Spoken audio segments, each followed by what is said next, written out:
See what you did that there. could be taken so many ways. There's always a way I can sneakily get this done. That's the nature of it, right? That's the whole thing. Let's see. In fact, Oh dear. Well, that was funny. Anyway, That was a great how are we show. all doing? Oh, I know, right? See you, folks. In stream.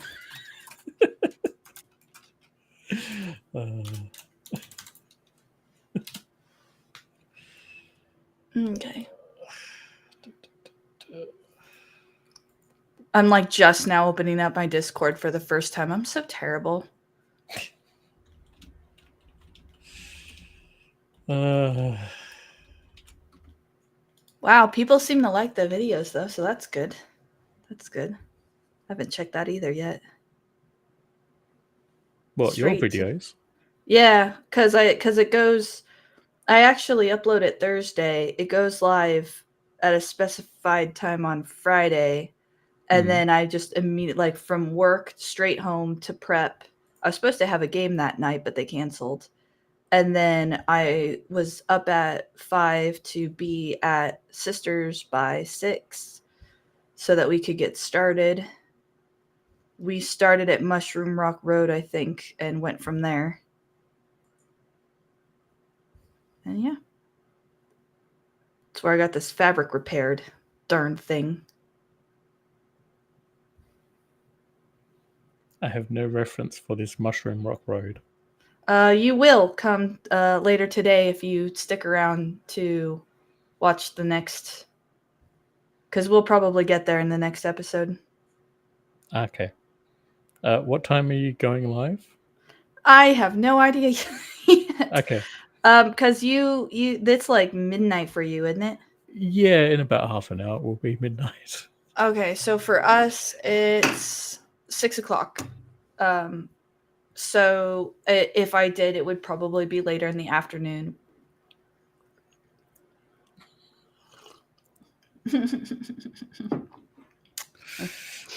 Just miming Brian. Miming Brian is doing the thumbnail. I'm gonna call that Brian's thumbnail face when he just sits still and doesn't move an inch. It's being the perfect troll is what it is. Okay.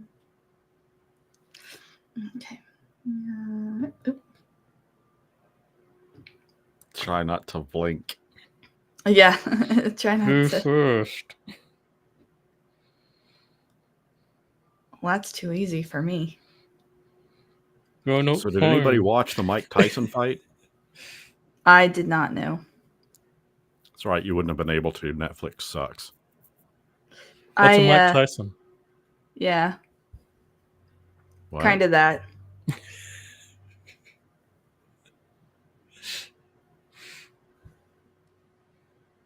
The only reason I even know about it is because I think I scrolled past a thumbnail on YouTube of someone talking about it, and I was like, oh, some sort of fight. I think I know that name, and then I kept scrolling.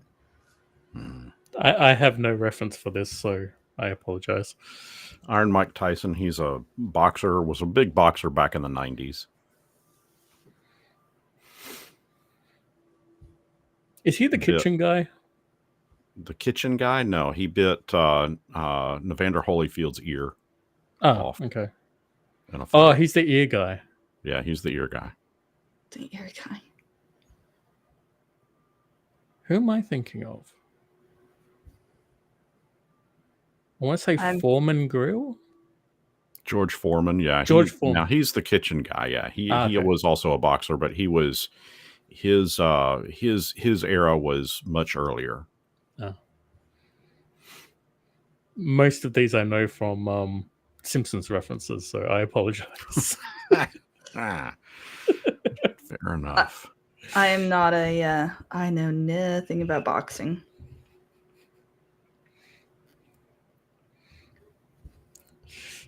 Well, I'm only slightly ahead of you. My knowledge of boxing comes from Simpsons. So.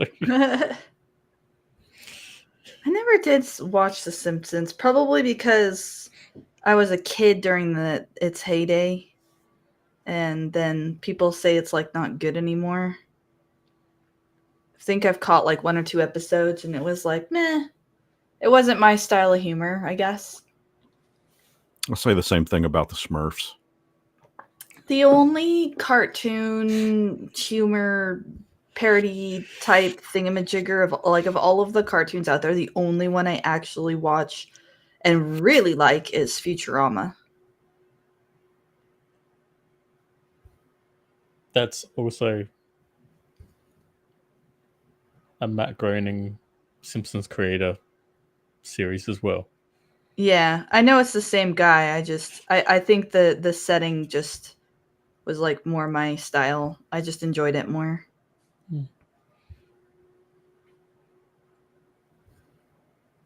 The Poplars episode was one of the best, I reckon.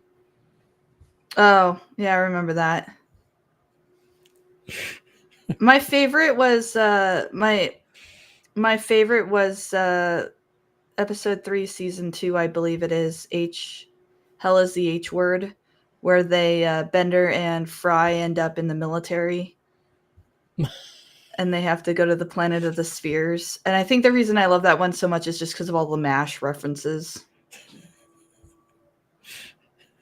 Not the we bounced one time, we bounced 2 times, then they bounced no more. There are many things about that episode that's good. It's just all around. It's a good episode. I do like that episode.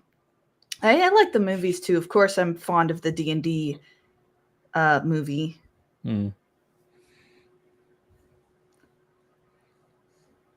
I think it only got shown here twice, I think.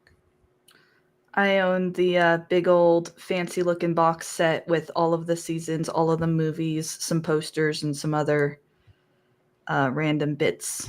Is that the Bender's cards. Head one? That's the one where all of their heads are in jars. Ah, okay. Yeah. Grimm's got the collection that's inside Bender's head. Oh, that's cool. I didn't even know that they're I haven't seen that one. Oh. That sounds cool.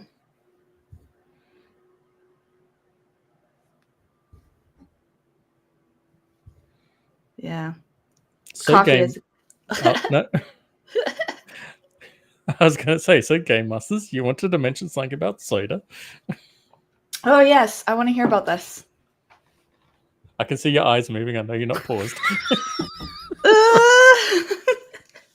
No, not necessarily about soda, but I have this theory that food travels at the speed of light.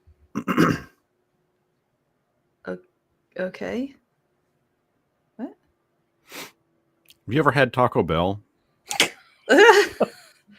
I try not to anymore, actually. And there's a reason for that. It's because it moves at the speed of light. Yep.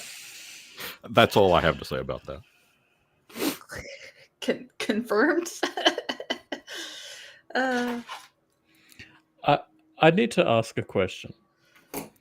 I have heard from every American that I know that Taco Bell is basically a way to cleanse your insides in the span of about 5 minutes. Why You're not wrong. Why is it such a popular chain in that case? Stoners, probably. Of which I am not, by the way. No, true. I don't know. I always see. I don't know. The lines there are always so long. Like there's always a bunch of people there. I don't know. It's a junk food. It's not good. It's not healthy, but it has a taste that's fairly unique. I mean, we don't eat it a lot. I mean, we might go there maybe once every 2 or 3 months, and get, like a party pack of tacos or something, but it does have a unique flavor. It's not really Mexican food. It's not really American food. It's not food. Like, it's not real food, but it's, I don't know. I mean, it's barely a step up from canned dog food. Yeah. It seems, but yeah. Well, their hot sauce is good though. I do like the hot sauce. We have a bag of packets of the hot sauce that we put on things. I figured out a lot. I figured out a while ago. Well, many years ago when I actually ate there, that if you take a quesadilla or like a tortilla cheese, like you make a quesadilla, if you take exactly 2 packets of the mild sauce and 1 packet of the green verde sauce, you can make the concoction taste extraordinarily like an actual Taco Bell quesadilla. I used to do that a lot, but yeah.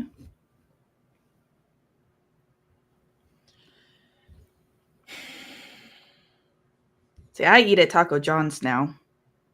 If I eat anywhere. We just hit up like the local Mexican restaurant and eat because it's actually cheaper to do that than it is to go to fucking Taco Bell. Oh, I'd believe that. The only reason I ever go to Taco John's is because it's literally 2 blocks from my work. So I could I can just go there during lunch. It's like the only reason. Yeah, because going to Taco Bell during lunch would be a bad idea. Anywhere. So my town, until recently, doesn't really have a lot of restaurants. Like there's like 4, particularly with drive-throughs. There's not very many. So a lot of people try going all at lunch all at the same time. So everywhere in town, there's just lines curling around the building and out into the parking lot. The Chick-fil-A here got to a point where it put up cones because the lines are continuously so long all the time that they had to find a way to weave the traffic around, which didn't used to be that way. I mean, imagine if everybody did go to Taco Bell at lunch, there'd be such a strain on the plumbing afterwards. So, Yeah. Seraphis, I mean, what is the definition of Drek? What does that translate to? Shit.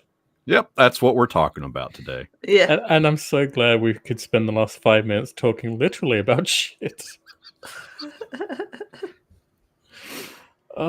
This is what happens when Blue Brian isn't here. Red Brian goes evil.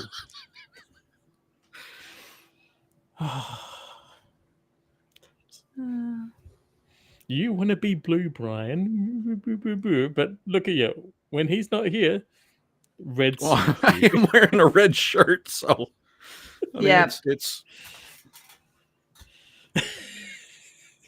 Isn't it a bit early for that? No. Oh. I start wearing this shit in July. Oh.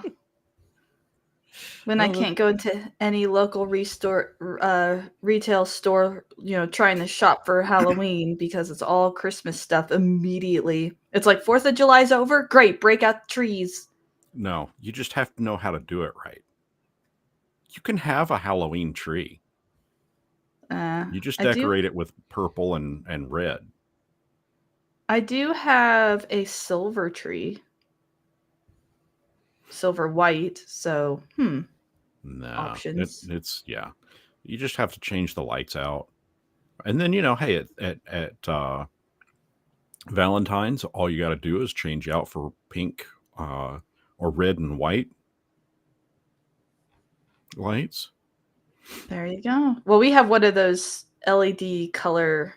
I can just press a button and you change can just color. press a button. There you go. Yeah. Although I only get certain preset options. Easter, you can make it pastel. You can hang eggs on the tree. I mean, I'm telling you, there's ways around it if you really want to do it. I would say I'm picking up a sense of wisdom and genius coming from you. No, it's all stems from just pure laziness, to be honest. Well, some of the greatest. Take the damn tree down. When you think about it, what is invention if not an enabler of laziness? Like when we invent things to make our lives easier, it stems from a kind of laziness. That's a valid point.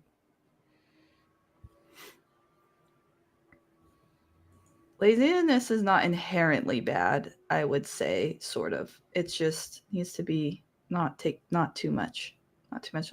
I'm one of those people who has to constantly stay busy though. Like Steve gives me crap all the time for stressing myself out and pushing myself too hard. But if I don't, then like I get real lazy and then I turn into kind of like a hot mess. I'm one of those weird people where I need to stay busy. I need to have work to do. Yeah, Grim used to be like you. Then she had kids, and she's not like that anymore. Oh shoot. Ditto for me too. Yeah, having kids, that will suck everything out of you. Joy. Well, provided that you're a good parent. Yeah. Today I I'll have say not been a that good much. I parent. mean, do what? Today I have not been a good parent. Oh, hey, you have those days that bounce around, but for sure. But no, if you're constantly tired all the time with kids, you're doing something right. You're giving them the attention, and yeah. Saw another video come up in my feed. I don't know why these ones keep doing, but talking about the birth rate crisis. And it's like, thanks. I needed more pressure, guys. Appreciate that. Thank you. What's the birth rate crisis? I'm not familiar with this. Oh, you're not familiar with that? Basically, most of the world has fallen below replenishment rate. Oh, bullshit. That's what they're We're saying. overpopulated right now. Right now, but the problem is that the current generation are not having enough kids to actually reach replenishment rate, like actual replenishment rate. So it's not a problem right now, but if it continues, it will be a problem. I don't buy into it. There's a lot of people talking about it, so I don't know. Nah, I don't buy into it. Well, you're the first person. Go ahead. I would say you're the first person I've heard that has a dissenting opinion, so by all means, continue. Well, I mean, the simply put, the world's population is higher today than it has ever been in the history of the planet. Replenishment rate, what the fuck does that mean? That's just some stupid made up theory. No, we're the planet's overpopulated as is. I mean, we got people starving everywhere. No, I don't buy it. I think I heard somewhere that we're overpopulated by like 2,000% from what our population average should be on our planet. Which, give it like, and that's taking into consideration our resources and everything to have a balanced take of resources. Like, the resources that we need, like not just water or food, but like minerals, plastics, all that kind of stuff. Basically, there's too many people demanding with the demand for too much of that we're going to deplete our resources. So Korean, Chinese, and I think Thailand also, but I may be incorrect about that the last one. Their governments are offering incentive for parents to have financial incentive. They're trying because they're concerned about it. Their governments are concerned about it.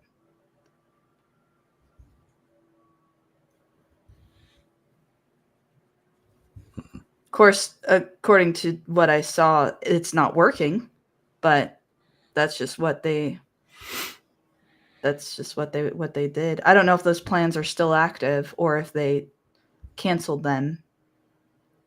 But basically, they're just paying people money to have kids.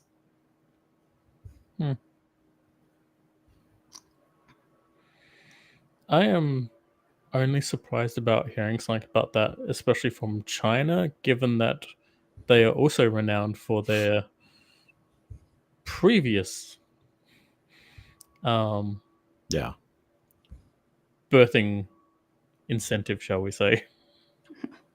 Because wasn't it the other way around like a while ago where they were limiting people. That was during the I want to say Mao era, Chairman Mao era, where some military general doctor had passed along information about a 1 child per family would create a sustainable economy or workforce or something like that, and it happened, and basically it created an overpopulation of males to females Oh, interesting. across that generation. Yeah, it's quite insane.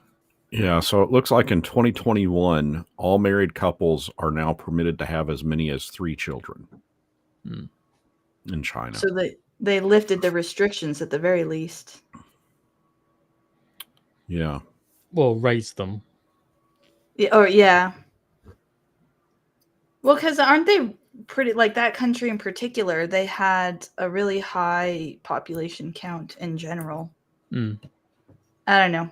But it won't be too much longer before I'm kind of sort of ish too old to have kids anyways. So I just got to wait a couple more years and then I don't have to worry about it. Technically, that's a fallacy, but It's more of a arbitrary kind of time frame. You know, like if I was going to have a kid, it would be between this time to this time. And after a certain point, I don't know that would be. I definitely would not want one at that point, I think. So it's more of just like a something I put in for myself. That's not to say that it's like a hard deadline, like, oh no, it's my birthday. Oh, can't have kids anymore. Oh, sorry, it's not like that. But it was just a general guideline that I had. Tori, as someone who is a father of young children at the moment, and I'm sure Brian will chime in as a father of older children at the moment. Don't have kids. Enjoy just being able to do things. Doing things is amazing. You and Steve, that's your entire worry scheme. Mercury too, don't get me wrong, but like We are that's cat parents. It's true. I lost my needle. all you have to worry about is that. That is an unbelievable bliss compared to kids. The counter argument, and I'm just saying this, I don't really know what to think or feel about it. I'm just parroting positions I've heard from the other side, but for the sake of conversation, I guess. So the comeback from the other side is that kids are our future, and that to not have kids or to focus solely on what we want to do, say play video games and have my channel, etc., is selfish. And that if previous generations did what we did, then we wouldn't have it. I don't remember the rest of it, but that goes how well I remember that. I can't even regurgitate all of it. I mean, if you go based on, just basic biology, I mean, yeah, that's what we're on the planet to do, is to breed and populate. But with the construct that we as humans have come up with, according to various religions, it's one husband, one wife, get together, have have the children, and stay in fidelity with each other. But look at the animal kingdom, which we are a part of. But the animal kingdom would dictate that take any given male cat, any given number of female cats, and they're going at it morning, noon, and night, and trying to spread as many other little kittens out there. And humans are not, I mean, some humans do that, but for the most part, you've got a married couple and they stay, monogamous to each other. And that is going to limit, your population in that respect. Of course, there are exceptions to that rule. You've got some moms that have, 8, 9, 10 kids. Yes, I know a couple of them. Yeah. I mean, my mom, I've got 2 brothers, 2 sisters. She's had 5 kids. Me and my wife, we don't plan on having any more. We've got one of each right now, so we're good. And I'm at a point where I don't think I could handle raising another child from infancy all the way up. Now I'm looking forward to grandchildren. Don't get me wrong there, but yeah, I mean, so in that respect, humans are a little bit different than the rest of the animal kingdom because we're not all just going out there and doing it for sake of spreading our population, or spreading our gene pool out there.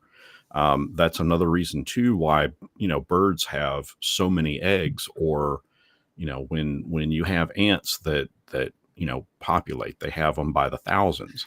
They lay thousands of eggs, and it's because there is an expected X number to not survive. So that's why that mechanism kicks in, and you have multiples come out.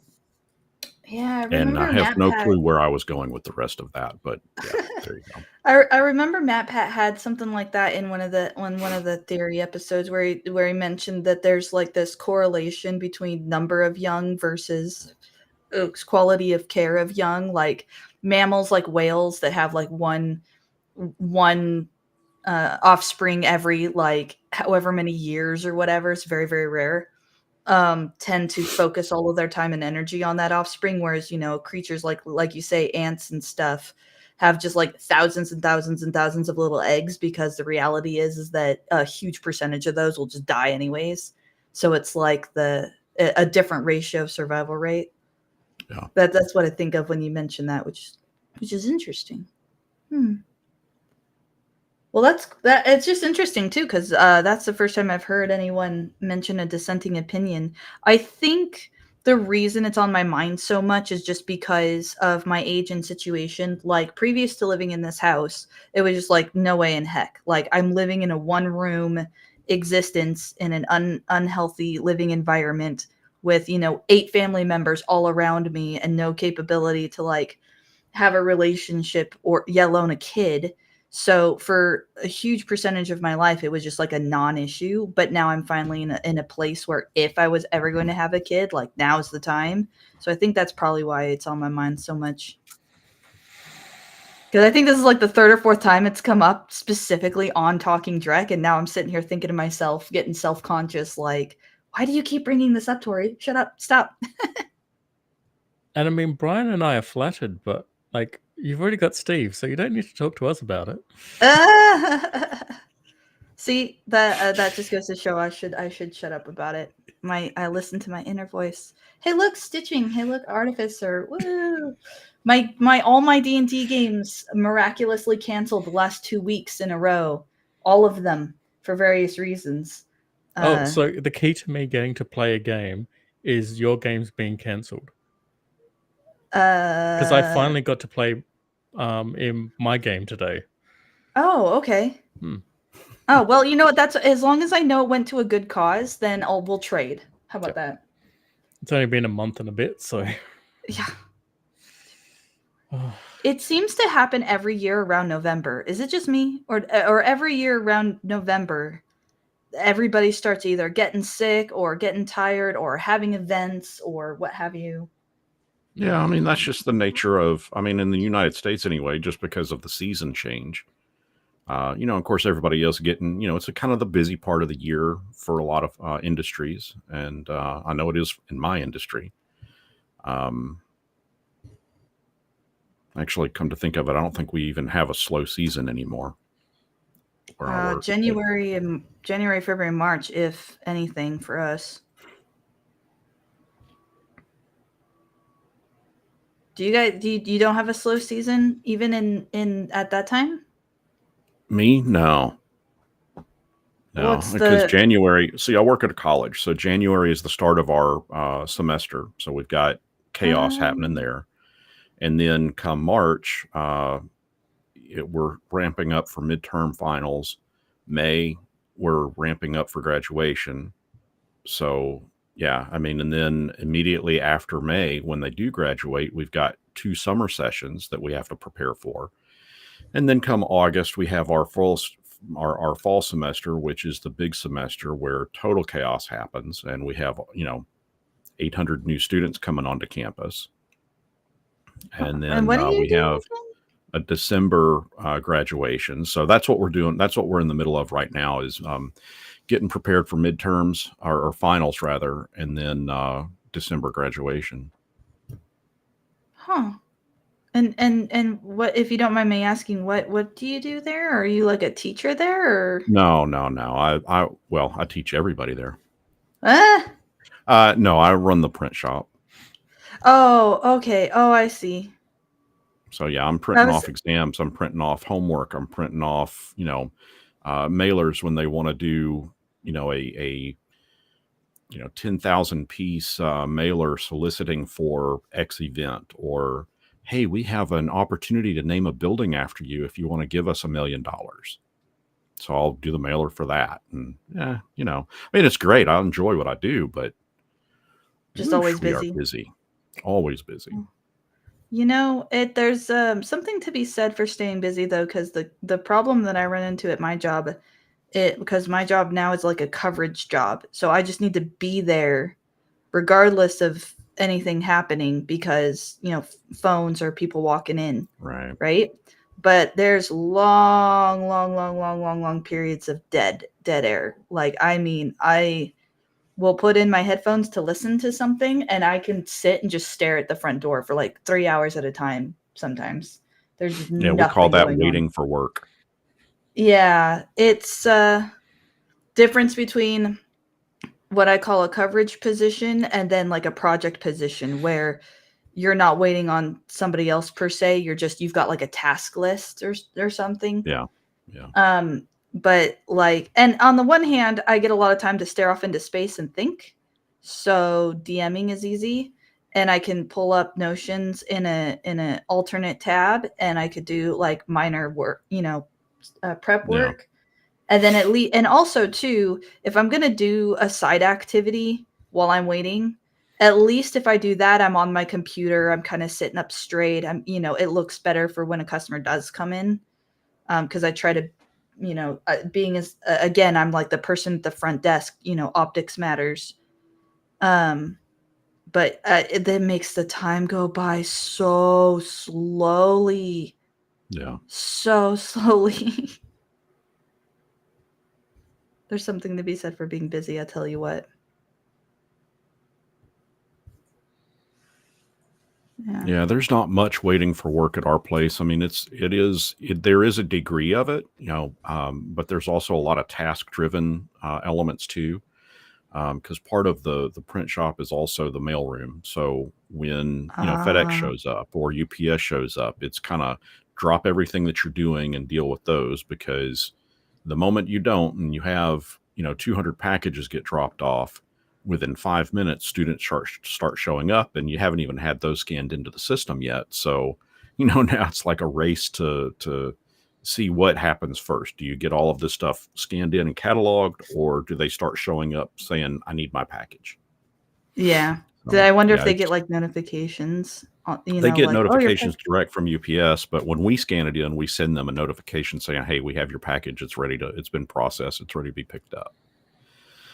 But a lot of times they kind of try to circumvent that process, and we're like, yeah, no, can't pick it up till we have cataloged it. We have to show chain of custody, because we have learned, well, this is years upon years ago, if the package shows up for Seraphis comes in to pick it up, we give it to him, and then a week later, hey, I'm here to pick up my package. Well, we gave it to you. No, you didn't. yeah. I could So, see. and Yeah, I can't necessarily keep straight in my mind, of 800 students who picked up what, over the past 2 weeks. So that's why we use a catalog system when we receive in all the stuff. So yeah. That I totally get that. That would be basically a necessity to keep yeah, everything straight and to, yeah, makes total sense. yeah. So yeah. So So yeah, it's chaos. I mean, it's always been chaos.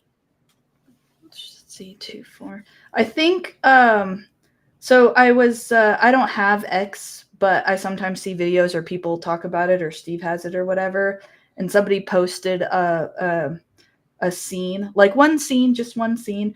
I think I'm gonna pass on Veilguard like officially this time. I was gonna hold off and then just, when it goes on sale for like $20 or something like that on Christmas, and then I'll try to I don't want to buy into all of the hype, because sometimes people really do overhype stuff, right? And a game might not be good, but it might not be terrible either, right? Like Inquisition, I enjoyed a ton, even though arguably it wasn't quite as good. And then I saw one scene posted on X. But Tori, at least Inquisition felt like it belonged in the Dragon Age setting. Yeah, kind of ish. Yeah, it lacked the atmosphere that the first one had, for sure. Yeah, it definitely didn't have the same level of dark fantasy, but it still had elements that you recognize as being Dragon Age. From everything I have seen, including now that the game has been released, and there are reviewers up. I've watched Skill Up's review, a couple of other people's reviews. It doesn't look like it belongs in Dragon Age. It looks like it belongs in Borderlands. It's I haven't again, I have been avoiding spoilers pretty much of all kinds. And I didn't even watch the whole posting on X that was being discussed, just like one or two lines from it.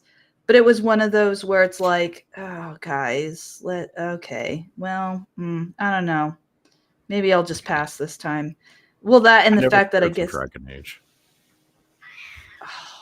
What was that? I never cared for Dragon Age. I couldn't get into it. It is a bit of a weird setting on the surface, because it's like, okay, it's a dark fantasy setting, so you kind of are thinking something more along the lines of traditional Conan, right? But with more elves and dwarves and things like that. But it's got a very high degree of like magical power, so it kind of has this weird dynamic of, okay, it has magic, but there's also a lot of people who can just wield magic, and it kind of, yeah. I think one thing that sets it really well is that the magic is integral to. It's not just like, the world is well developed. Yeah. There's like a reason and consequences, and it's built into the world and the story. It's not just like, oh, fireball, I conjure flame from midair, no big deal, moving on.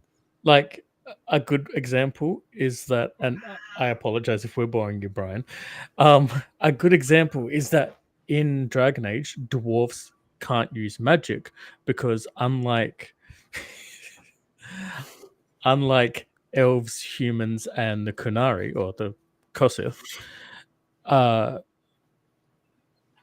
of them dream when they sleep. Dwarves don't dream when they sleep, thus they have no connection to it's not the veil, what's it called? Well, the Fade. The Fade, that's it. Yep. So they've got no connection to the Fade, which is kind of like their ethereal realm. And so because of that, dwarves can't use magic. That's a really interesting thing.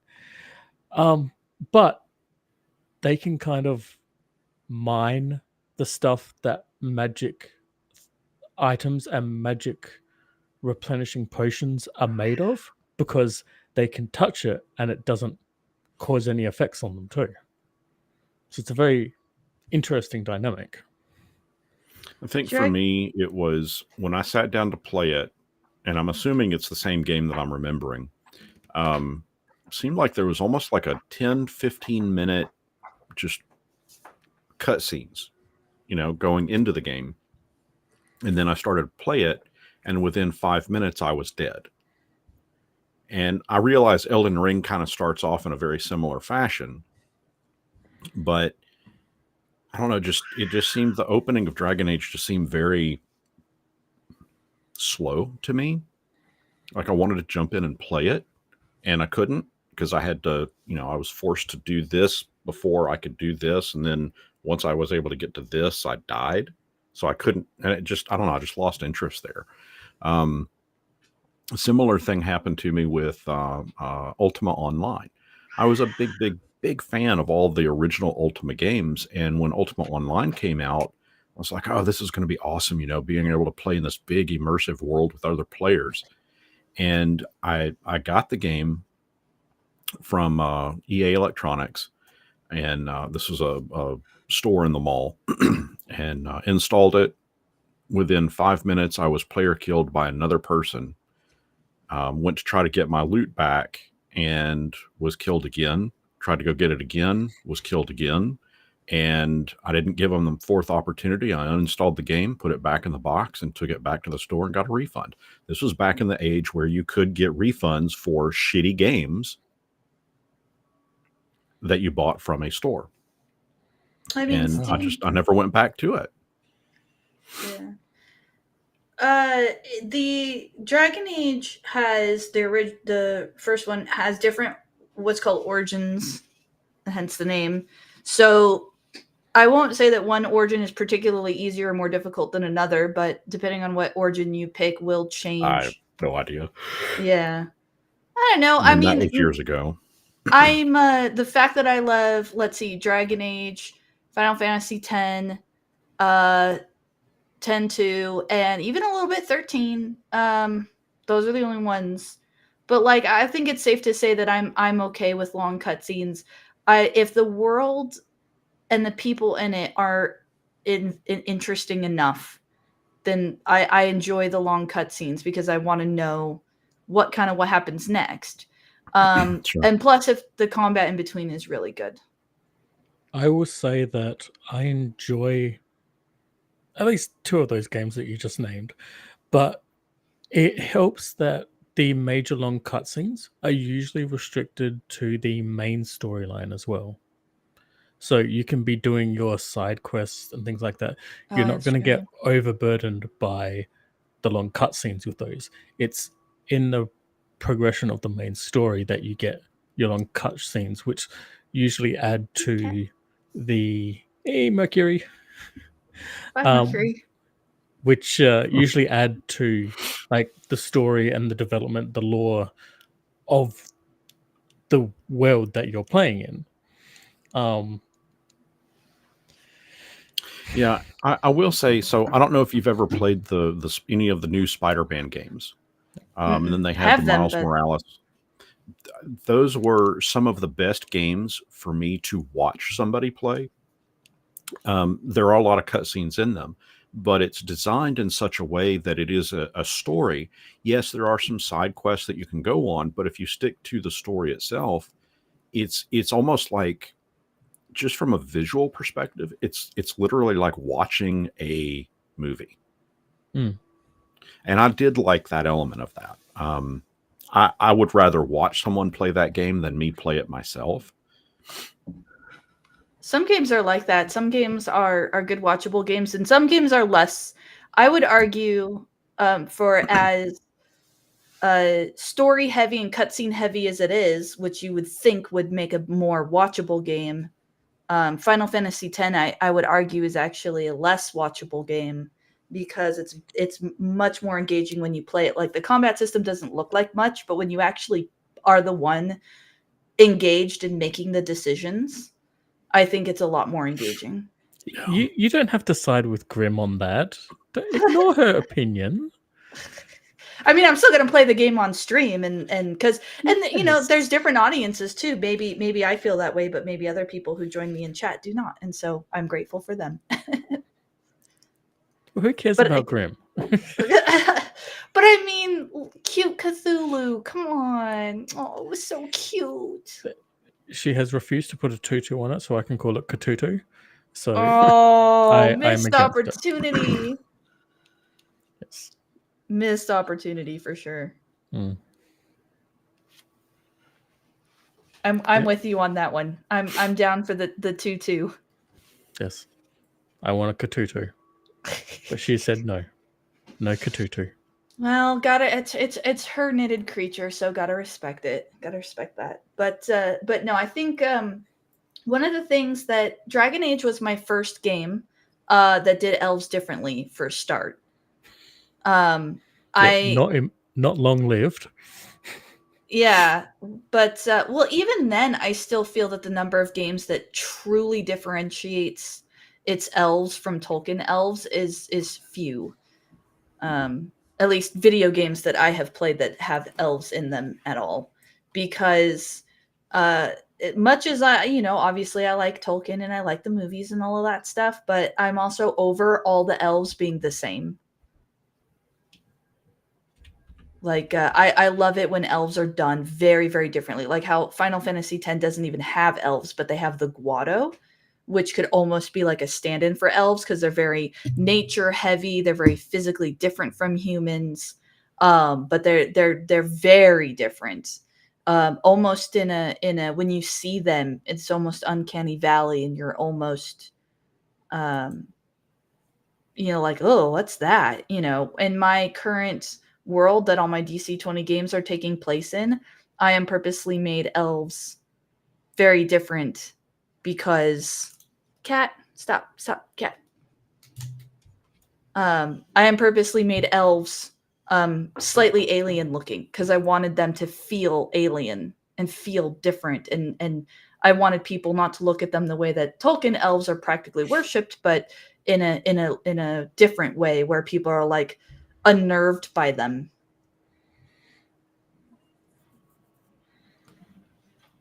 What other games have elves that are done very, very differently that you know of?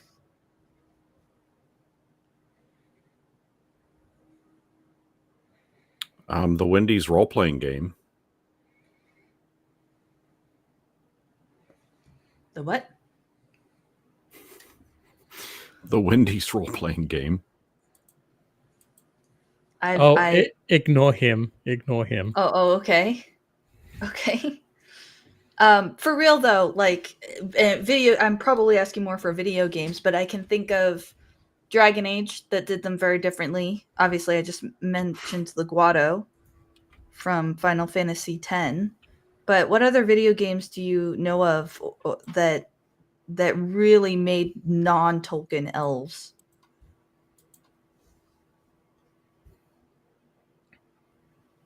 I know this. I really feel like I should know this, and my Drawing a brain blank. is blanking.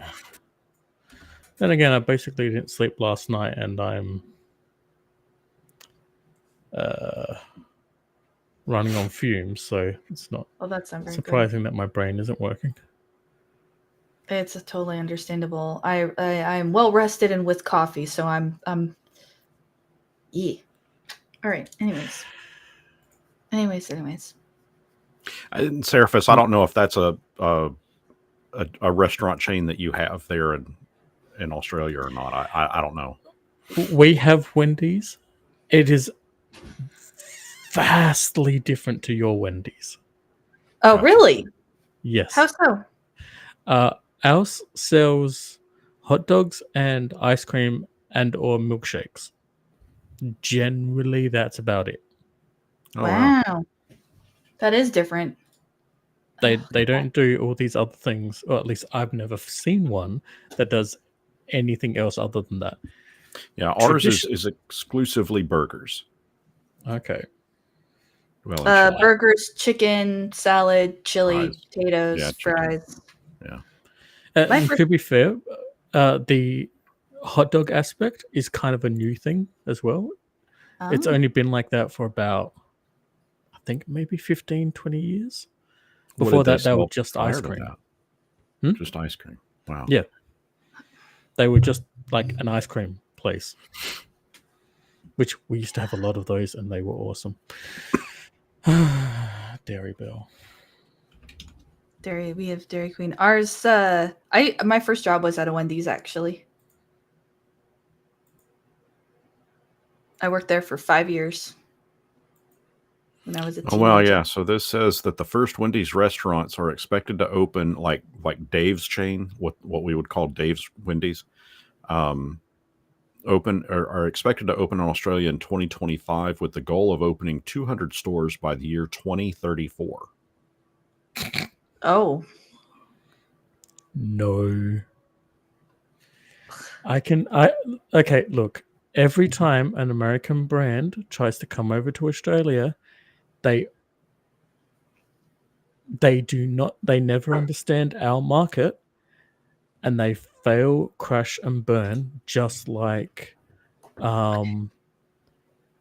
Starbucks did. Right. Well, to be fair, Starbucks deserves to fail. Oh yeah, have you ever heard the tale of what happened to Starbucks in Australia? No, but No. I enjoy hearing about them failing, so I'll tag along. Oh, it is so funny. So when Starbucks came to Australia, they opened something like I want to say 200, but I feel like it was probably 2,000 stores across the country. And within 1 to 2 years, they closed everything down because the entire chain was hemorrhaging money. Because initially people went to try it, found it, and I love this.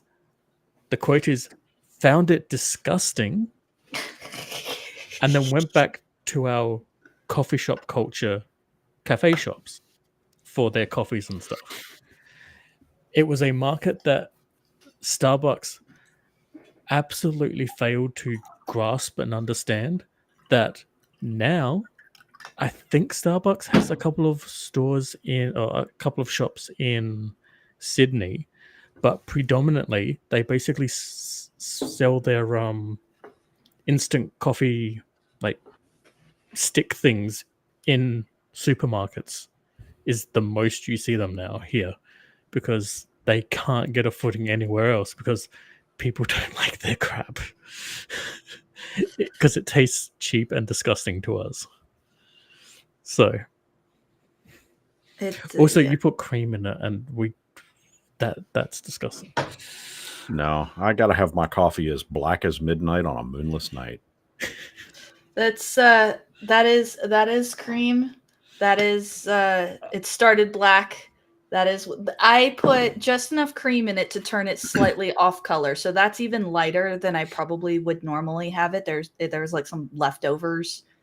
But I do put like a smidgen of cream in my coffee, like a little bit, just to turn it slightly off black. See, if you ever came to Australia, I would 100% advise coming to one of our cafes and looking at the options of a coffee, because there is no such thing as, can I have a coffee? It's, what kind do you want? You've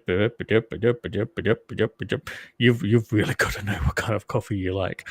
Can I not just order just a black coffee? You can, but then they're going to ask you what roasts you want.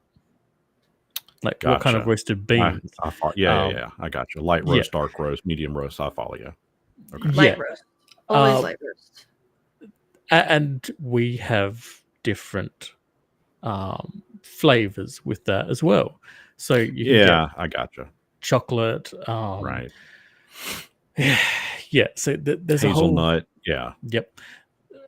But that's on top of how, like, what beans you're after, what roast you're after, what extra flavor you're after, all that kind of stuff. And just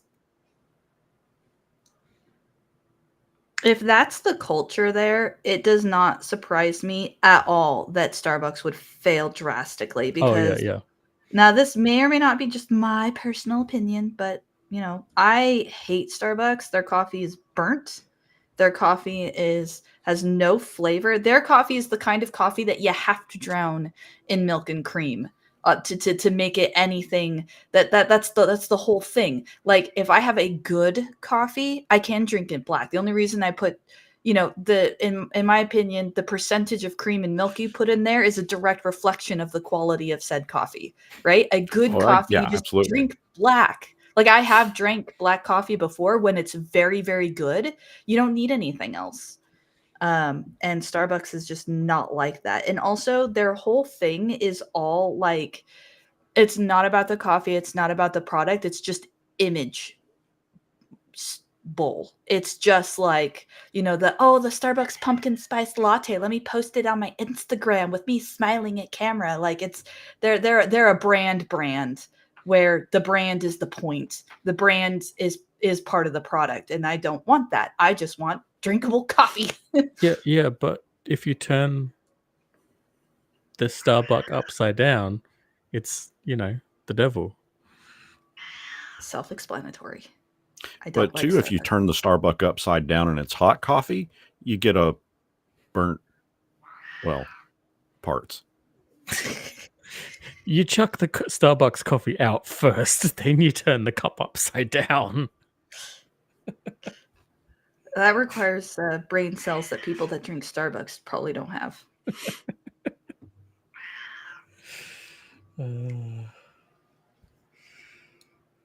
Yeah.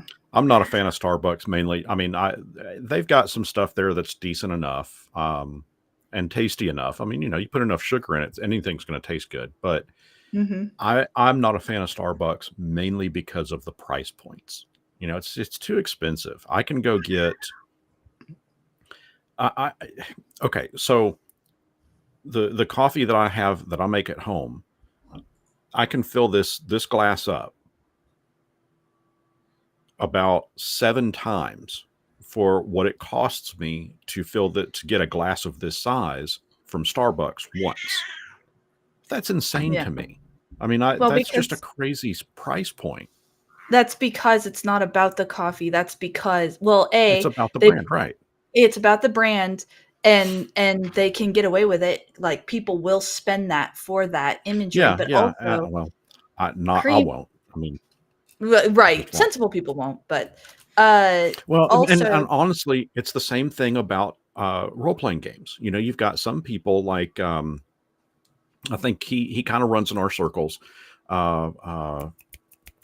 am I trying to say? I was to say, a bunch of names are going through my head, and I don't know which one you're referring to. Yeah, I know. Cody? He hold on. One Shot Questers. Hold on. Hold your horses. Rivers RPG. That's who I'm trying to think of. I mean, he's very clear to point out in almost any video that he's not going to purchase into D&D. And obviously I don't think there's anybody that would disagree that Dungeons and Dragons itself is a brand game. It has built itself up to a brand game over the years, but it is a brand game. But there are just as equally other game systems out there. Seraphis, for example, your go-to is Cypher Systems. Tiantori, your go-to is and your Tiantori's go-to is DC-20. You see how I'm doing this? I actually know where you're at in relation to Tiantori, Seraphis. Yay! By the way, this is my shoulder. She's laying. She jumped up on my shoulder while you were talking. Anyways, you were saying good, interesting stuff. Go ahead. Yeah, no, that's it. I mean, I'm rambling. I feel like at one point in time, D&D wasn't about D&D, and now it is in a Starbucksian way. Yeah, I would agree with it. It wasn't always that way, but it is now. Hold on. Let me see if I understand what you're saying. D&D has become about D&D, not about playing D&D. Yeah, it's not about playing a game. Yes, it went from being about the game to about the brand. Now, I can definitely agree with that. Secondary to that, though, you can still have I'm going to see if I can try to make this analogy make sense. You can still go to Starbucks. You can still enjoy the cup that they sell this thing in, but you can put your own stuff into that cup. It might be coffee that you brew at home. It might be water. It might be whiskey. It might be vodka. It might be whatever you want to put in that cup. Likewise, I think that's what D&D is to me. It is the cup, the empty vessel that I can put a bunch of cool stuff into. I don't know if any of that makes sense, but I'll be perfectly honest with you too. Even if I sat down with DC-20, I really don't think that the system I put together or the game that I put together I don't think that it would be very indistinguishable between what I currently run as a D&D game versus what I would run as a DC-20 game. Yes. The only So difference would be how you roll the dice, the mechanics of it. and that right there is the selling point for me and a lot of other people for DC-20. So part of the reason why we love it so much, because I don't have, as Bear so aptly put it, WotC derangement syndrome, nor do I have any particular loyalty for WotC. It's 6 one, half dozen of the other. It doesn't matter. I'm focused on what's happening at my table because I don't use supplement books like at all. I don't buy adventures. I don't care. I have the core books. I have my stuff, my players, my table, and that's it. And we stay pretty removed from all of that stuff. But there are a few core mechanic things in DC-20 that I vastly prefer over the 5e system. But outside of that, the game at my table is almost indistinguishable. Like Right. I literally just took their character sheets and was like, we're playing DC-20 now. Just don't roll for damage. Here we go. And we were able to just transition like that because, Right. but that was the selling point because a lot of these other systems, Pathfinder, DCC, I haven't tried Shadow Dark, but a lot of other systems sell themselves and pride themselves on how different from 5e they are. And I'm like, well, if I wanted a system that was different from 5e, I would be playing a system that's different from 5e. I like 5e. Yeah. Well, and I think that's also a key thing too, is, like, again, okay. Well, I mean, I said my system of D&D is vastly, it would be indistinguishable from my system of DC-20. But there's a big caveat in there too. If Seraphis were to sit down at my table expecting a D&D 5e game, you wouldn't be getting that. My game is closer to AD&D than it is 5th edition because that's the system I grew up on. That's the system that I like. But there is a major amount of other game systems melded into that. There are elements of Mortborg in it. There are elements of Dragonbane in it. There are elements of... oh, shit. We even have the original West End Games version of... or not West End Games, I forget what it's called, of Aliens in there. I mean, it's just, it uses smatterings of other systems, and new players get kind of thrown a little bit because, they're expecting it to be crack open a 5th edition book, and that's what they're expecting, and that's not what you get at my table anyway. I think it probably makes a difference, the context in which you're playing. If you're like me, or if you have a regular group and it's just the same people over and over and over again, and you just have you and your players and that's it, then that's the kind of stuff that happens naturally over time as each table goes onto itself. If you're doing, though, like online plays, professional DMing, I think that's where it becomes more of a deal breaker when you're, or say game shop, anything that is where you're playing with strangers on the regular, then you kind of have to, you don't really have the time to set up that level of customization. But I think where the hobby shines is what you're talking about, where it's highly, highly customized, and you have your group that you've been playing with for years. And I think that's where the hobby shines really well. I'd agree with that. I mean, there's a lot of 3.5 that we use at my table too. I think third edition, whatever. I mean, one of the big selling points to me for DC-20 was the fact that skills are independent. On the one hand, I sort of never cared, but on the other hand, I really didn't like how 5th edition was like, your class dictated what like skills you could level up in. Like, I do think that skills should be independent. Little things like that. Still the same skill set. It's just, a warrior could pick up stealth if he wanted. Could actually put point into sleight of hand if he wanted. I think that's one of the aspects that I definitely was drawn back to when I started playing 3.5 after 5 years of 5th edition, was that you your class, you had class specific skills, but you had universal skills as well that you could put points into in third edition. And it made me think more of AD&D in that sense, where you had like universal skills that adventurers could just train in. Like you didn't need to be a fighter or a rogue to train in tumble rolls because you know Right. it's a Yeah, because basic. only that class can tumble. Yeah. Yeah, I know, right? Yeah. Like you should be able, like if you're an adventurer, if you want to, you should be able to just train to know how to roll. Yeah.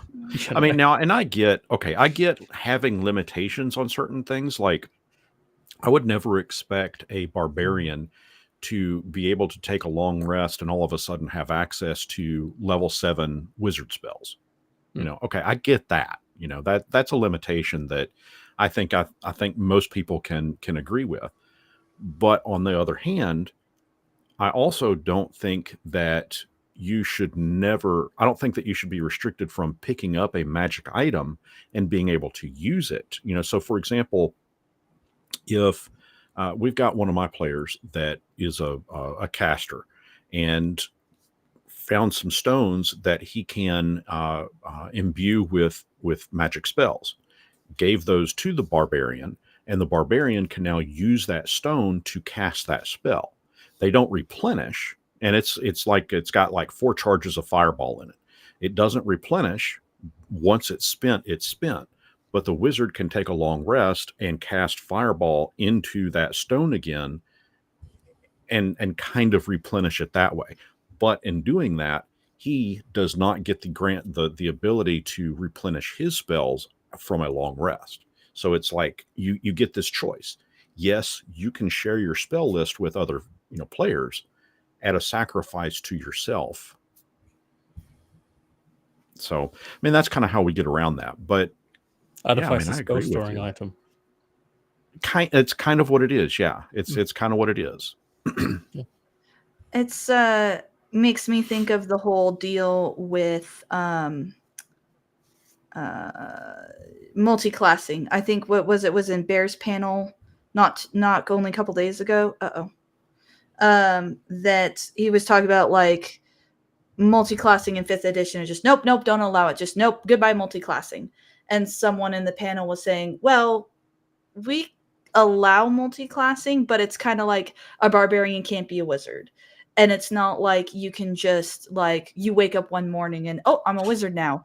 There has to be some sort of role play story. This is what happened to me. This is who I talked to. This is the situation that occurred that prompted me to go down this path. And it had like a wizard could multi-class into a sorcerer, or a sorcerer could multi-class into a wizard. Like you already have innate magic. Now you want to say find a master, go to a school and learn how to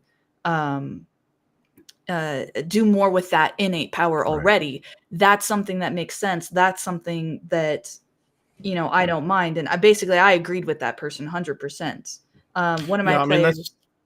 That's kind of how I see it too in the real world. I mean, if I went to trade school and became a plumber and worked my way up to being a master plumber, and then decided, shit, you know what? I need to become an electrician now. That doesn't negate all of the plumbing skills that I learned, but now I'm adding, electrical or being an electrician to that toolbox. But likewise, okay, well, now I'm an electrician and a plumber. Well, I now all of a sudden want to go surfing. I want to learn everything there is about surfing. Well, okay, now I'm an electrician, a plumber, and a surfer. Okay, well, shit, now I need to know first aid because I just watched one of my buddies die and I didn't know CPR. So now I'm going to go learn everything I can about nursing. Now, our lives are finite, but what? 4 years of plumbing, 2 years of electrical learning, and I could be learning surfing through that, 7 years or 6 years, and then another 8 years if I'm starting out, from the first of it to become a nurse. I mean, it's doable. I think it's doable. It's so could realistic. you have a barbarian that turned into a wizard? I think it a certain point, I think that is a possibility. But I will say that D&D does not currently allow for that, 5th edition anyway. And at my homebrew table, if somebody wanted to, 100% would allow it. What do you mean D&D doesn't allow for that? For Is there a a restriction? barbarian, well, I mean, there's just nothing in the rule set that says a barbarian can later become a wizard, for example. Oh. Okay, I apparently mean, I've been playing the it rules doesn't say wrong that this you whole time. can't. Yeah, it doesn't say that you can't. It just doesn't specify like how you can. You just pick up a level in wizard, and then you get level 1 feats as wizard. Yeah. As long as you can fulfill the prerequisite, which is like Certain 12 Is there intelligence. ranks prerequisites? in intelligence, something like that. Yeah. I didn't think that 5e had prerequisites on any of the classes. Well, see, and Not the that's case? I think it's in the player's handbook. I can't remember the page, but there is a small page in there that has multi-classing rules. yeah, you don't want to play a wizard with a 2 intelligence. Since I happen to have it handy. I don't get to pull it out for anything else, and I spend however much money on it. Careful, don't do a complete page-by-page turn. Yeah. Oh no, you'll I'm get my looking for channel the- demonetized. Oh wait, that's the old version. Yeah, I don't think they care about that anymore. Hey Tori, or Game Masters, did you guys ever play Pillars of Eternity Yes. video game? No. Not all the way through, but yes. Are you aware of the classes in that? Vaguely, yeah. Have you played Pillars of Eternity 2? Started it. Preferred it because of the turn-based system. Yeah. Did you know you can multi-class in that? And when you pick up a multi-class, your class overall is renamed? So like if I start off as... So like, warrior. for example, if you are a druid and you pick up wizard, your new class name is sorcerer. Something I found interesting is that if you start with barbarian and then add one of the other classes, it changes it to tribal names. So a barbarian druid is renamed a shaman. So that's kind of cool. Yeah. There's ability score prerequisites, which that's interesting. I never knew that. I never followed any of this, but of course I never had it come up either. The only multi-classer I have is a rogue who multi-classed into bard, which to me is so natural and self-explanatory. It's like Varric from Dragon Age 2, who is both a rogue and a bard. Honestly, like that it makes so much sense. But yeah, so barbarian is a strength and wizard is an intelligence, and it's just 13. Funny enough that some of these guys have 2 score prerequisites and some of them don't, which I don't understand. Why does fighter have 2 ability score prerequisites? It's one of the most basic classes there is. That's weird to me. Well, so I'll throw a further complication in for you, and this is something that 5e, even 5.5, never addressed. In fact, I'm not sure that any of the previous editions addressed it either. So I'm a warrior that wants to dump a level into being a wizard. Okay, what's the prerequisite for spellcasters, according to that book right there? So wizard is intelligence 13, and you said warrior. Okay. Yeah, so let's say I'm a warrior and I have an intelligence of 12. But I find a ring that gives me an intelligence boost of 1. Then I would say yes. So now I can go become a wizard. But what happens if that finger gets cut off and I no longer have that ring? I would say put it on another finger, or if you lose the ring, you lose your spells, and that would become a new quest. Let's say Gollum comes up and bites my ring finger off, swallows the ring, and then jumps into the volcano. Then the new party quest line is going about finding or creating a new item to replace that, and in the meantime they temporarily lose their spells. Or Yeah. I would do something like spells are less effective, like -1 damage dice, or limit the number of spells they can cast, limit the spell level. Yeah. I think you know what I'm going to say. X class from 3rd edition. This is essentially what X classes are. Yeah. X classes, you keep the features, and skills of the class, but you lose access to all the special traits of the class. So in this case, a wizard, he would lose all of his spellcasting ability because he's fallen under Right. that. That prerequisite. Yeah. Mhm. Yeah. But so wait, how do you keep a feature but lose a special feature? No. So with 3rd edition, you had a lot of what a wizard got was bonus feats at each level, right? So you could keep the bonus feats that you picked up, but anything that related directly to your spellcasting would obviously your be core ineffective. class. Yeah. Yeah. Anything that related to the core class itself. Yeah. But yeah, anything that related to the wizard, now that you're an ex-wizard, you don't have the spellcasting because you've dropped below that prerequisite. There's also that for clerics and bards and paladins.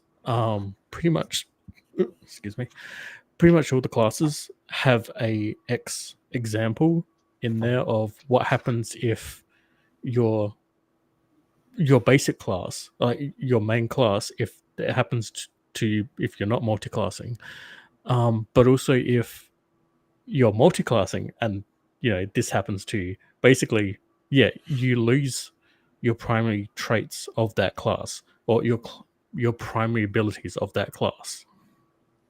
So just so I'm following along, so I pulled up wizard just to, so like arcane recovery, so like you lose spellcasting but the arcane recovery feat. So that you would still have, but you Okay. wouldn't have any spellcasting Right. ability, so it would be a redundant feature. Yeah, which But- is basically kind of what I responded with when Brian asked me the question. Yeah. Without even knowing what X classes are, without even having a mechanic in place, I said, here's what I would do. Well, and that honestly, that's kind of been my whole point with the new 5.5 Dungeon Master's Guide is I think that experienced players, they're not really going to benefit from it. They're going to find that as they read through it, they're already doing the things that this book is guiding one to do. I think it's going to be a good book for new players that have never DM'd before. But those of us that have been doing it for a while, it's just not necessary. Yeah, in fact, the reason why I point out that response versus with no mechanic being in place is to kind of an argument for there doesn't need to be a rule for everything.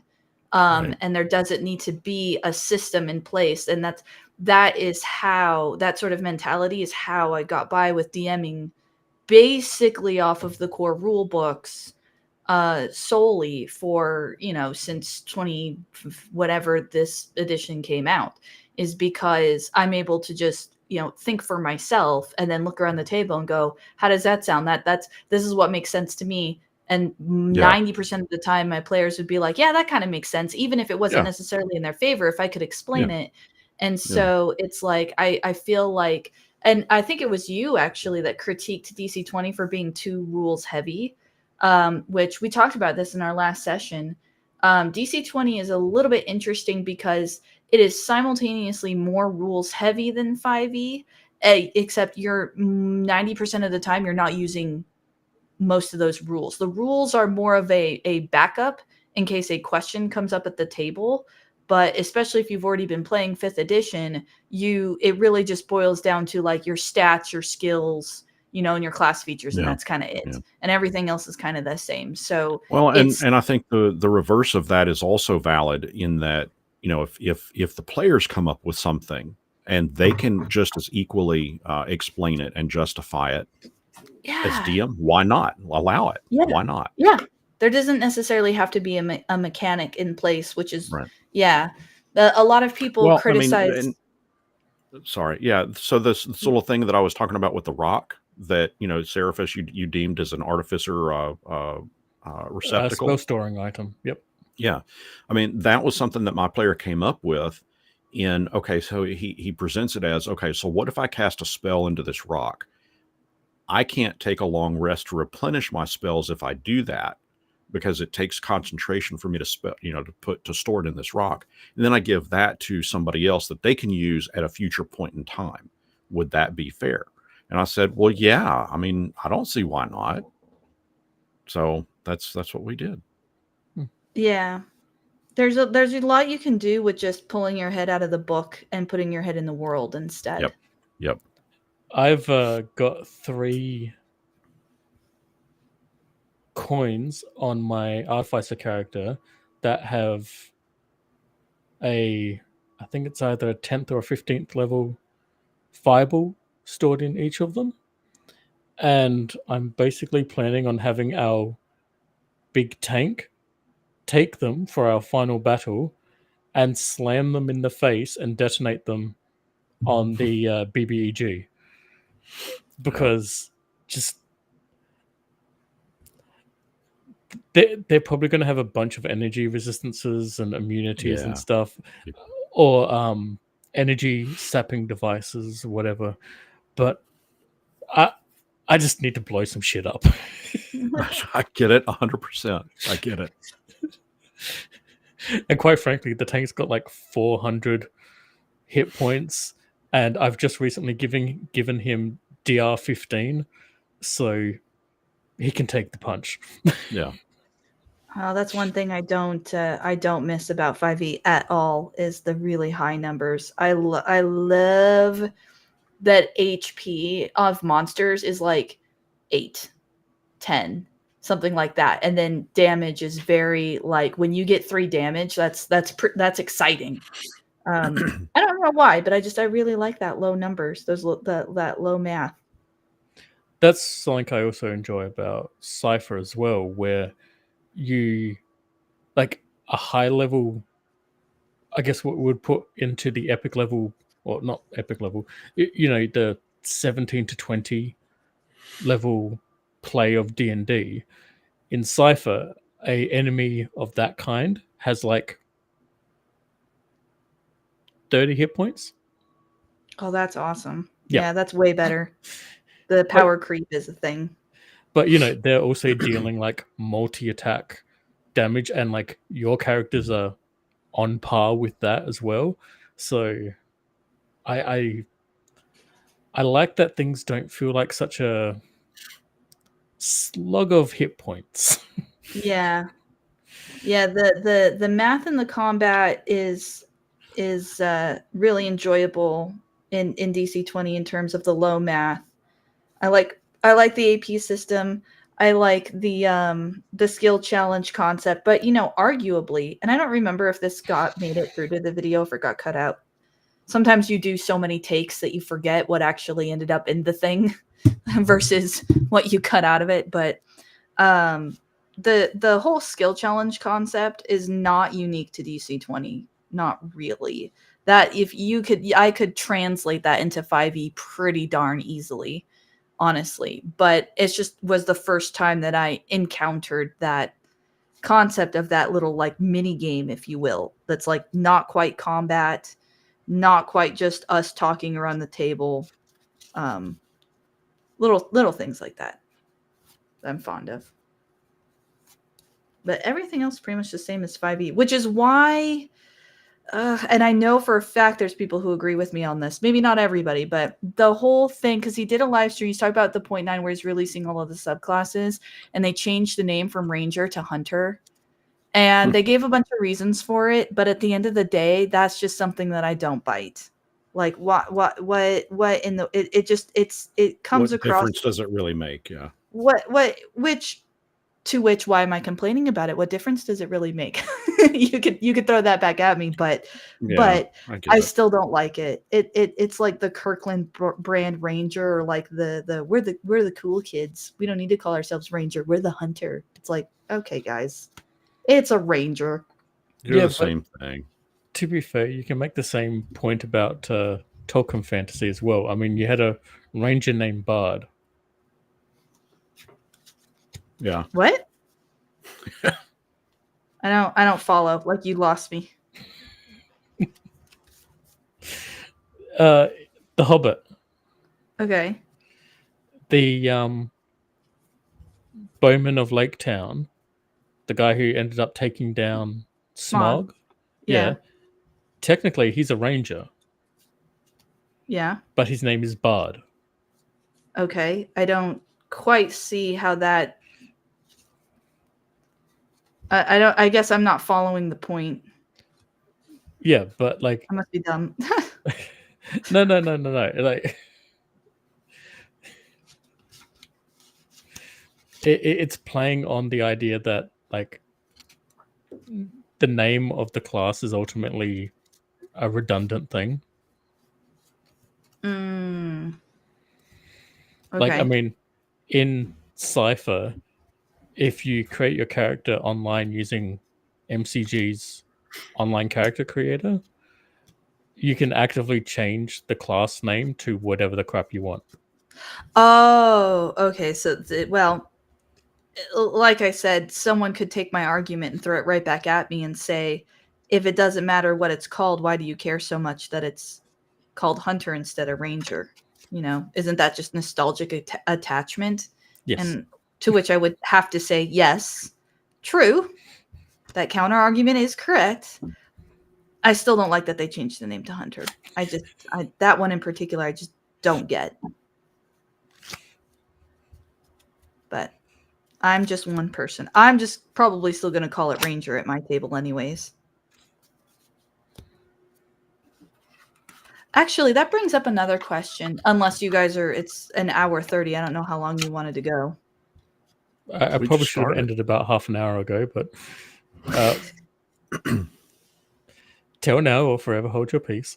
The question or topic or next area of discussion, like at what is the line between the point at which a system needs to change the names of things? And I don't just mean in terms of copyright law, but I mean like, you know, is there a culture, social element to changing the name? Because if you keep the name Ranger, everybody knows what you're talking about, right? So there's a benefit to that, but there's a con to that because everybody knows what you're talking about. So if you're trying to sell something that's not a Ranger, you can't call it Ranger. Like, what are those lines? Like, at what point does systems need to differentiate themselves? And at what point are companies just being like either selfish or like, yeah, area of conversation.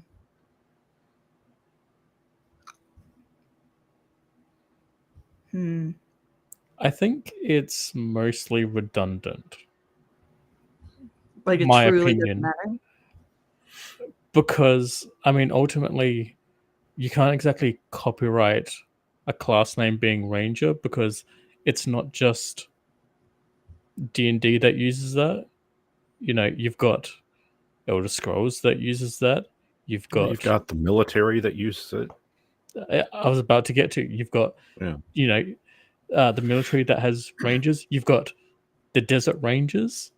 You know, you've got Texas Rangers. You know,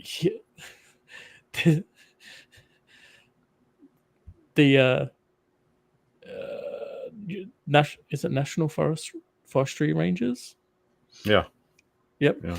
Like, it's not a term that is owned by Wizards of the Coast. Anyone could use it. So I think, if anything, I would speculate that they're doing it only because it would allow them to kind of differentiate themselves more from D&D. But I'm not sure that's the best way to go about it. I was gonna ask, do you think that's a good thing? And like, what would you do if it was your game system? Would you liken yourself more to D&D, bearing in mind potential market gains, or would you distance yourself more from D&D? Oh, I'd do whatever the hell I thought sounded cool. Yeah. Yeah. Personally, pretty much. I always like the name of Rangers. I'll just make them cooler. Like, give me some Like freaking Dark Ranger or Green Ranger or, Power Like Ranger. Wait. the Gloomstalker. See, Okay. Brian beat me to it. Power Rangers. Oh boy. Interesting. Mighty Morphin, even. Smurf Ranger. My entire knowledge of Power Rangers extends from the Ivan Ooze movie. It's the only Power Rangers movie, show, anything I ever had, and it was one of the VHSs we owned. So of course I've seen it 50 million times. No. Yeah, the 90s movie with Ivan Ooze in it, which I have a weird nostalgic fondness of. No. Just because I saw it as a kid, purely because I saw it as a kid. No. I feel like why I'm saying no.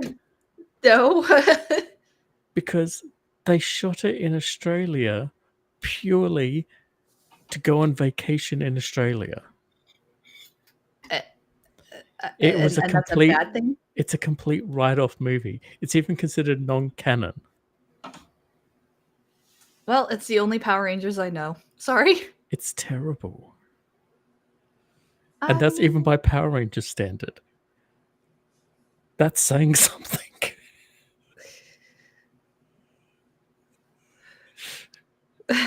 And this is coming from someone who's seen way more Power Rangers than he should have seen. Okay? Not as much Power Rangers as other people on the internet have seen, but definitely more than I should have seen.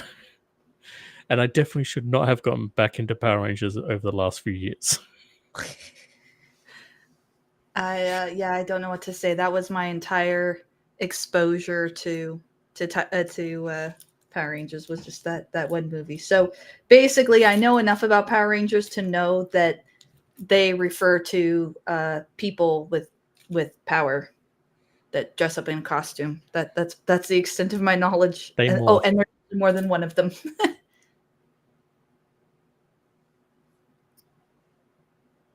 I was a little girl, so of course Pink Ranger and White Ranger, specifically from that movie, were my favorite. Oh, and the girl with the sticks. My true favorite character from that whole movie was the gal with the sticks. I loved her. I am trying to remember that movie. They are like kids or whatever, teenagers. I think they're supposed to be teenagers, but they're really like 20s adults or whatever. No, I get that part. I'm trying to remember who's who in that movie.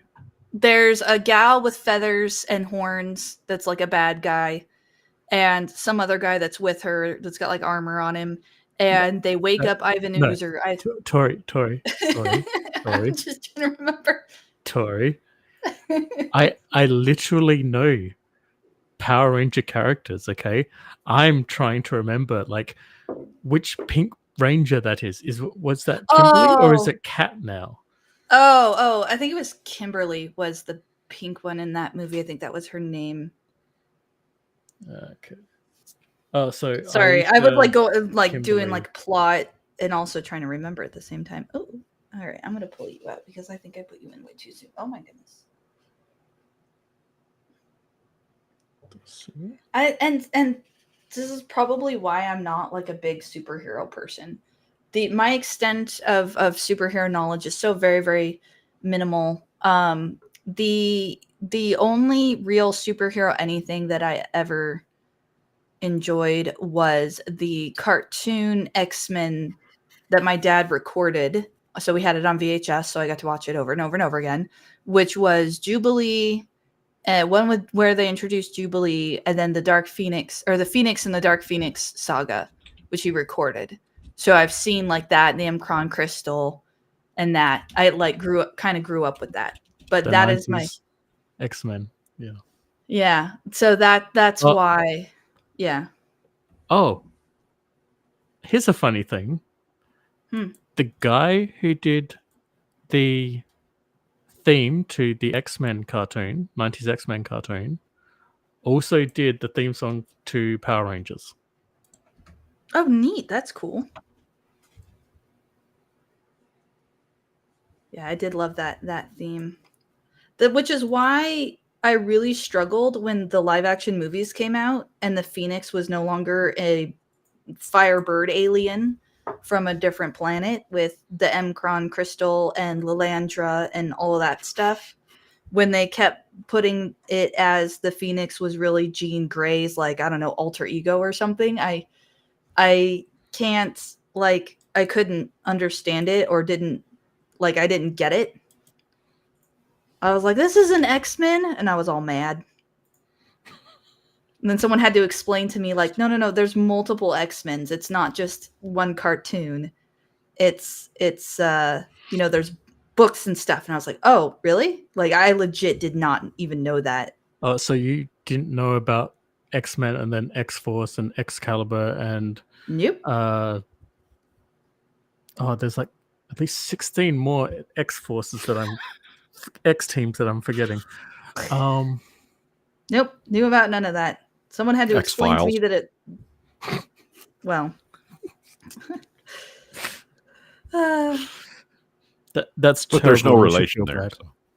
So what is the canon anyways? Because again, when I was growing up, my understanding was they went out in a spaceship and the spaceship got like this force around it, and the force possessed Jean Grey, and that's how she saved all their lives in a crashing spaceship. Like the live action movies presentation of her and the Phoenix, I just cannot wrap my head around. But other people have told me that that's like Stupid. technically canon.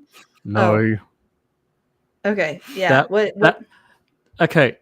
If you think Frank Miller Batman, that dark, gritty kind of Christopher Nolan Batman, if you think that Batman is the right Batman, then the Dark Phoenix a la X-Men 3 movie, then yes, that is the canon way.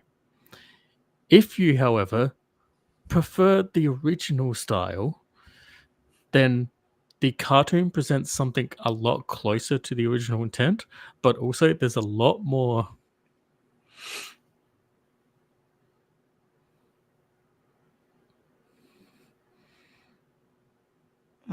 extra things going on.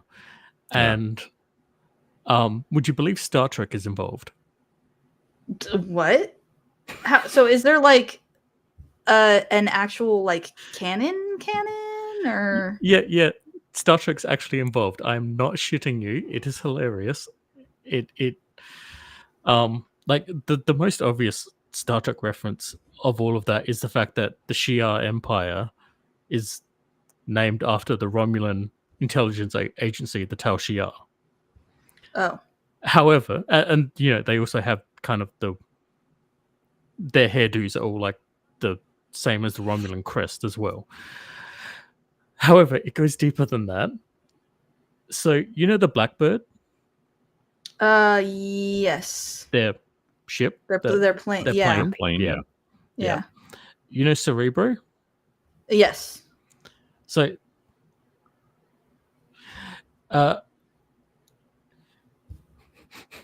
now Professor Xavier and Magneto, they are both very, very smart people, and so is Dr. McCoy. Very smart people.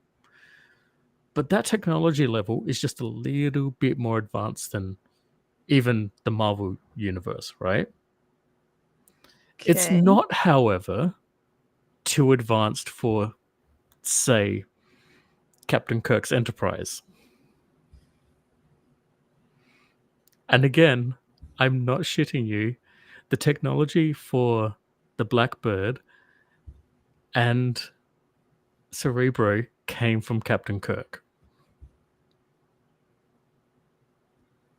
Okay. It was a crossover, and it kept as canon.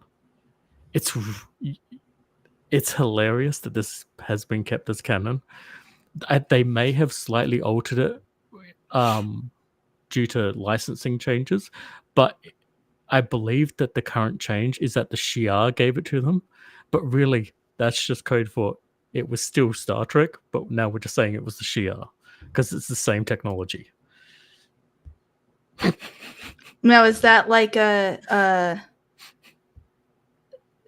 sometimes things in series like that are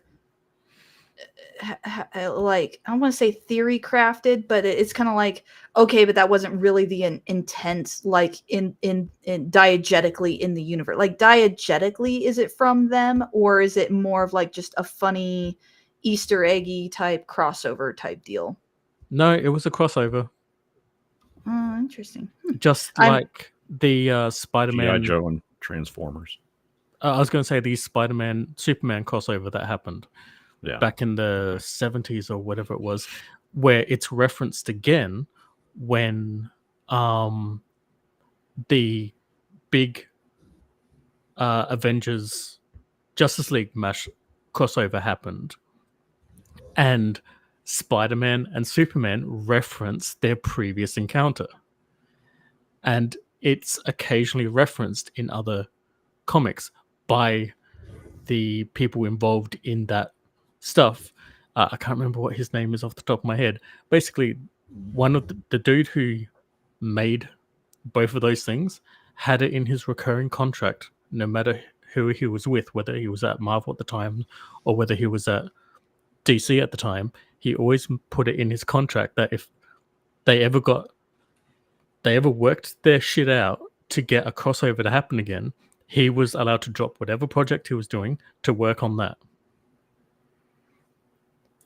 And yes, he always puts references to that crossover in his comics. There is just so much about comic books I feel like I don't understand. Oh, yeah, the word comics are weird.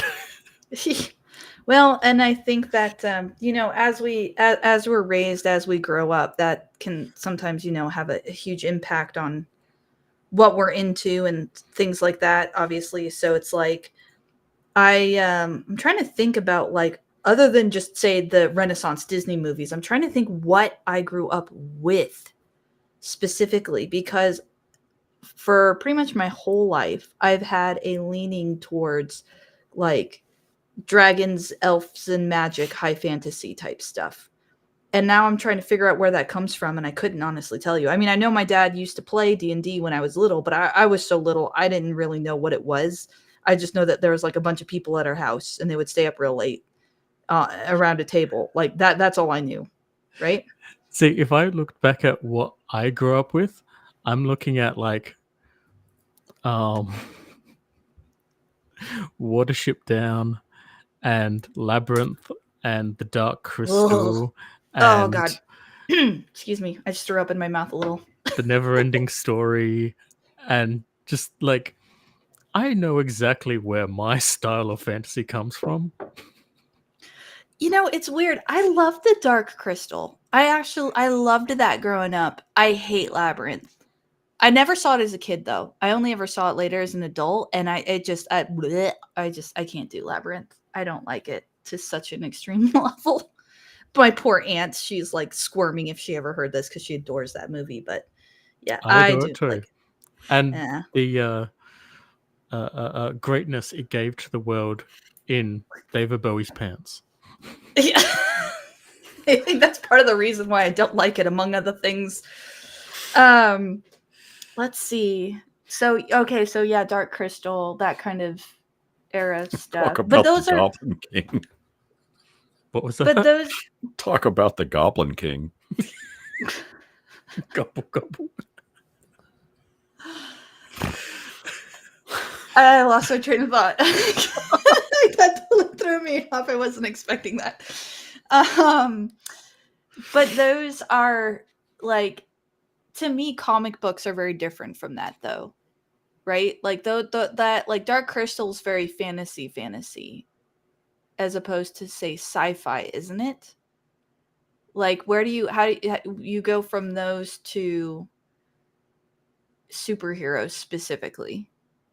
Because to me, superheroes is there's certain things that you check off the box. Of my understanding of like this is what you would consider like a superhero thing, like Marvel, DC. There's certain things they all have in common, right? Just like high fantasy tends to have magic and dragons. Those are things that tends to have in common, right? Doctor Strange.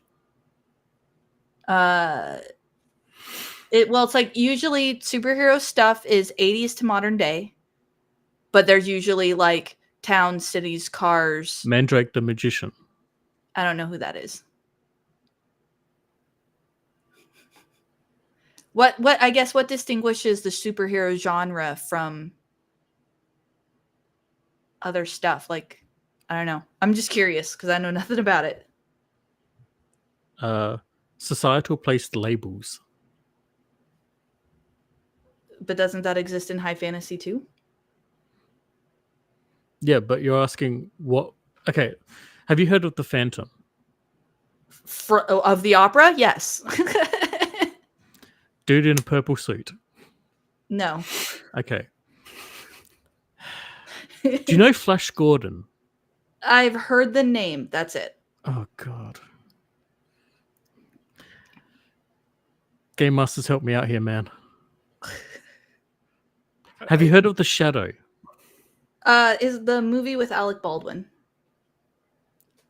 I'll take it. Fine.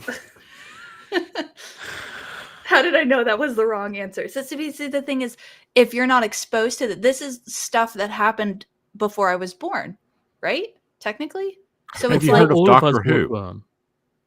I mean, I've heard of Doctor Who. I haven't seen anything. Oh, God. Game Masters. I'm reaching. I mean, are all of those, is Doctor Who considered in the superhero genre? 100%. Okay. It's also considered in the sci-fi genre and in the fantasy genre. He's also in the Marvel universe and in the Star Trek universe. Yeah. Is superhero genre and sci-fi really different, or are they basically just the same thing? It like really depends on how you frame it. Yeah. I mean, they could be, but sometimes they're not.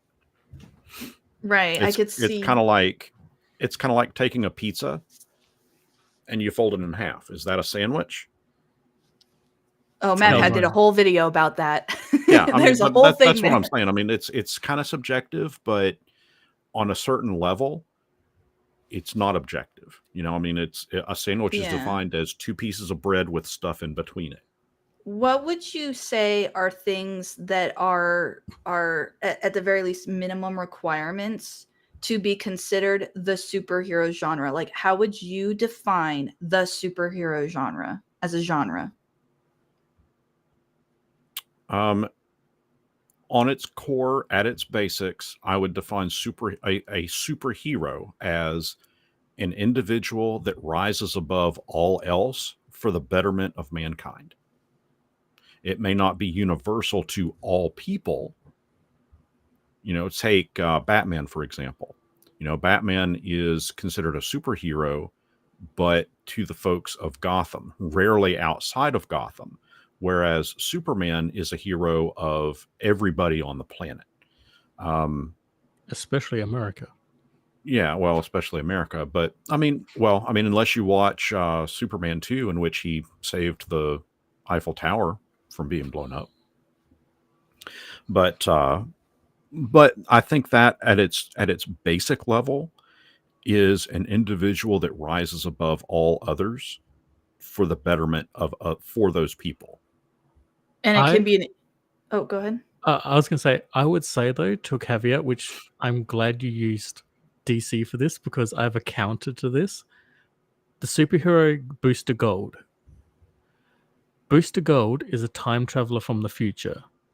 He has no superpowers. He is merely using future technology to be a quote-unquote superhero. So in that regard, he could just as easily be a sci-fi story. Right.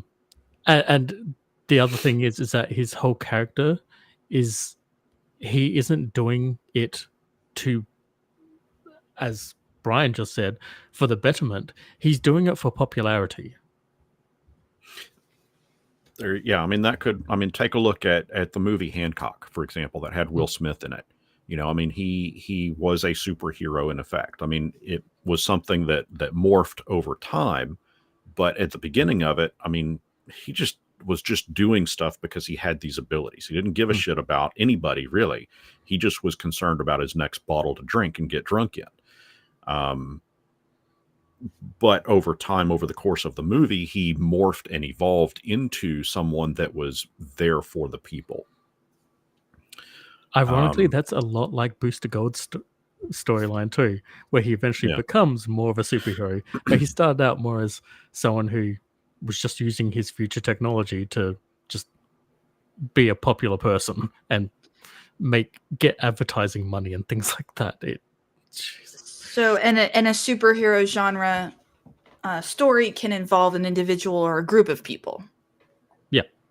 So, in that definition, then technically, The Lord of the Rings could be considered a superhero story because Frodo, as it was, rises above for the betterment of everybody. And yet, if you picked out an average person, I would say, like a low-level nerd like me, who's like not super knowledgeable, but like someone who just like watches Lord of the Rings and enjoys that, and you told them that Lord of the Rings was a superhero story, they'd probably like tilt their head to the side and go, what?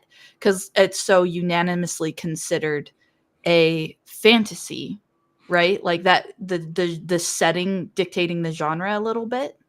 Oh, there's no fantasy involved in Lord of the Rings, especially in what Legolas does. That is 100% superhero. Well, it's superhero and or fantasy on grounds of the fact of how unrealistic it is. No, it breaks even fantasy rules. So I guess that's kind of the question, though, isn't it? Is what dictates fantasy rules? Why is that superhero and not fantasy? Why do some people consider Lord of the Rings fantasy over superhero? Like, that's just interesting. There's all stuff floating through my head. I'm particularly nitpicking Legolas because of his near Blade 2 levels of acrobatics and combat style. In that, I mean, who else can cruise down? Who else can surfboard downstairs on a shield and shoot multiple arrows after arrow after arrow? Even in D&D terms, even in DC 20 terms, that would never happen. Doesn't mean they wouldn't try, though. You also forget, when getting to the end, launching off that shield and killing an orc with it as well. The definition of fantasy is basically something that's not real, right? Like a fantasy is something that doesn't exist and isn't real. Science fiction is fantasy then. Yeah, well, because like fiction, yeah, science fiction. So yeah, so I mean, what Legolas does is fantasy by definition of it's not something that's real, I guess. So it's oh yeah, true. Iron Man does not. But see that's the thing though. No, he wears Under Armour. What gaming? Superhero powers of some kind. Yeah, because there's usually things that the general zeitgeist considers superhero, right? Usually there's spandex involved. Usually there's got to be powers involved. Again, usually it's usually the setting isn't fantastical to an extent. Well, no, that's not true either, is it? Because it happens on like alien planets and stuff all the time. I'm just trying to think to like narrow down like when I say superhero, what do most people think of? Because when you say Lord of the Rings, most people don't think superhero. Not really.